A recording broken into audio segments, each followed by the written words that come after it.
Erectile dysfunction అనేది ఒక పెద్ద జబ్బులాగా కన్సిడర్ చేసేసి, దీనికి ఇంక నా వల్ల కాదు అని ఒక డిప్రెషన్‌లోకి, ఒక కుంగుబాటులోకి వెళ్ళిపోతారు. సో, బేసికల్లీ ఎరెక్టైల్ డిస్‌ఫంక్షన్‌కి ఏ టాబ్లెట్సో, డిజార్డర్‌కి క్యూరో అట్లా కాదండి. బేసికల్లీ ఇదొక సైకలాజికల్ స్టిగ్మా. ఎరెక్టైల్ డిస్‌ఫంక్షన్ అనేది psychosexual issue. Most of the cases erectile డిస్‌ఫంక్షన్‌లో వాస్కులర్‌తో పాటు, నర్వ్ డీజనరేషన్స్‌తో పాటు సైకలాజికల్ థింగ్స్ 80% ఉంటాయి. సో, ఈ 80% సైకోసెక్షువల్ ఇష్యూస్‌లో ఎరెక్టైల్ డిస్‌ఫంక్షన్ ఒకటి. సో, ఈ ఎరెక్టైల్ డిస్‌ఫంక్షన్‌కి ఏదో మెడికేషన్సో, ఇంజెక్షన్సో, పెన్నియల్ ఇంప్లాంట్సో కాదు.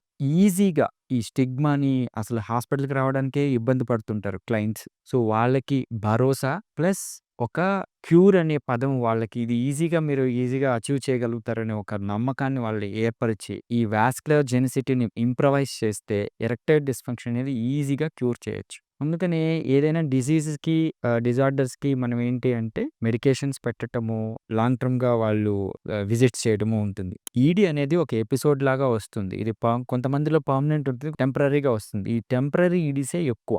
Most of the erectile dysfunctions are very temporary. ఆ టెంపరరీ ఎందుకొస్తుందంటే అంగానికి బ్లడ్ సప్లై తగ్గడం వల్ల వస్తుంది. దాన్ని ఇంప్రవైజ్ చేసే టెక్నిక్కే ఈ షాక్ వేవ్ థెరపీ. పూర్తి పేరు ఏంటి అంటే ఎక్స్‌ట్రా కార్పోరియల్ లో ఇంటెన్సిటీ షాక్ వేవ్ థెరపీ అంటాం. అంటే లో ఇంటెన్సిటీ యాక్చువల్లీ ఇది సౌండ్ వేవ్స్ అంగంలోని కణజాలాన్ని యాక్టివేట్ చేయడానికి ఒక మసాజింగ్ టెక్నిక్ లాగా పెన్నిస్ మీద అప్లై చేయడం అనేది జరుగుతుంది.